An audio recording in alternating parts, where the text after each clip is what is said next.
Namaste everybody, welcome to meditation with me. If you don't know me already, my name is Amit and hope you are doing very well.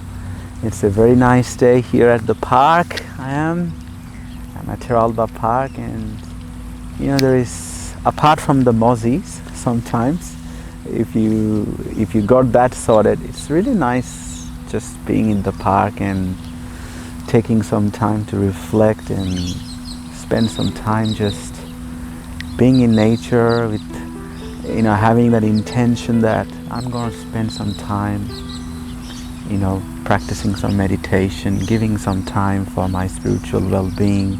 And once you go with that headspace, it's really, really nice.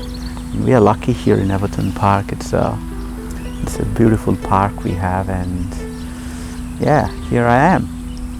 So I think today we will practice obviously some breathing, some japa meditation, some kirtan, and I will share some ideas on forgiveness and kindness. I think that's a amazing quality, and we always hear, oh yeah, that's a nice quality. But it's just not a nice quality. It is much more deeper than that, and it can actually be very transformative in your spiritual life as well. So we'll talk about that. So let's get started with some breathing practice. Just keeping our eyes gently closed and just taking some time to breathe.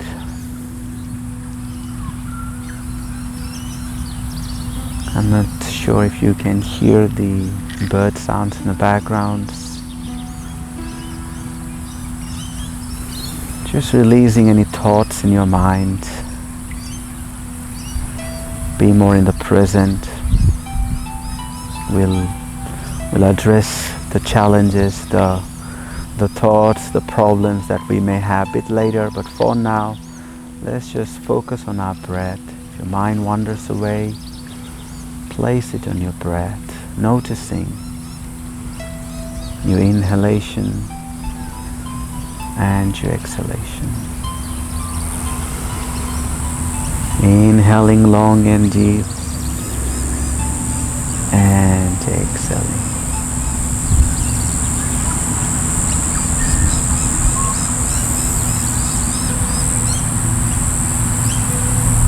One more time.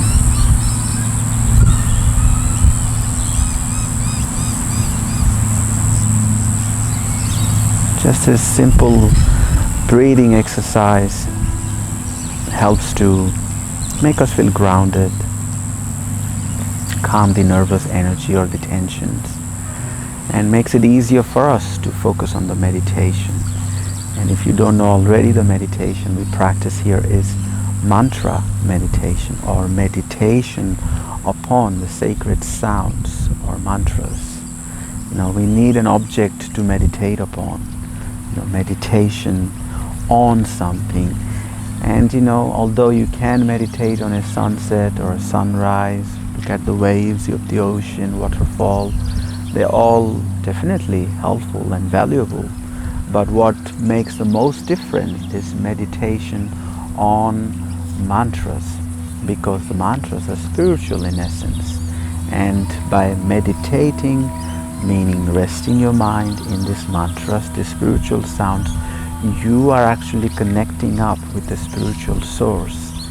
And because of that, not only you feel relaxed, but it actually touches you deep in your core of your heart, and you feel a transcendental happiness or a spiritual happiness. Although it may not be that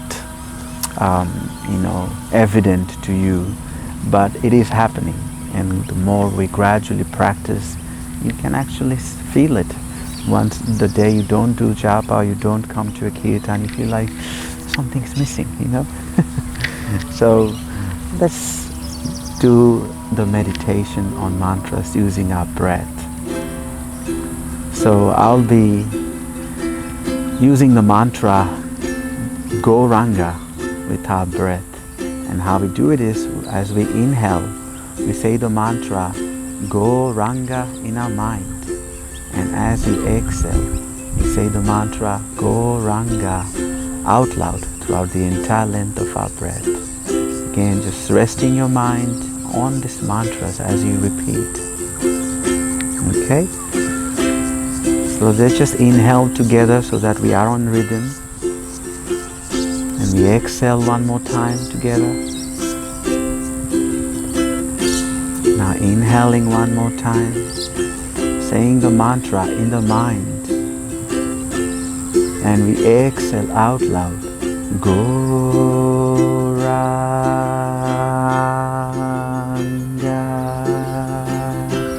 Continue this practice for some time.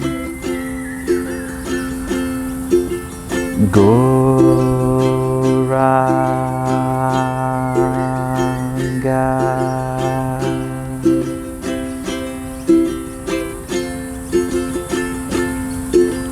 Go Ranga.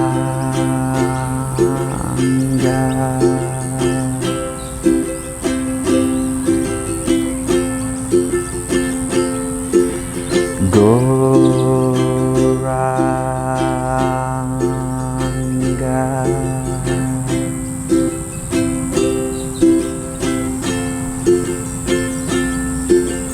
Go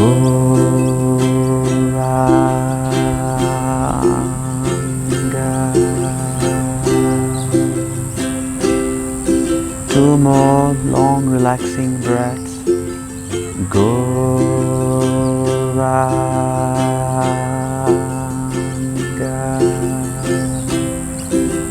Last one. Go Ranga.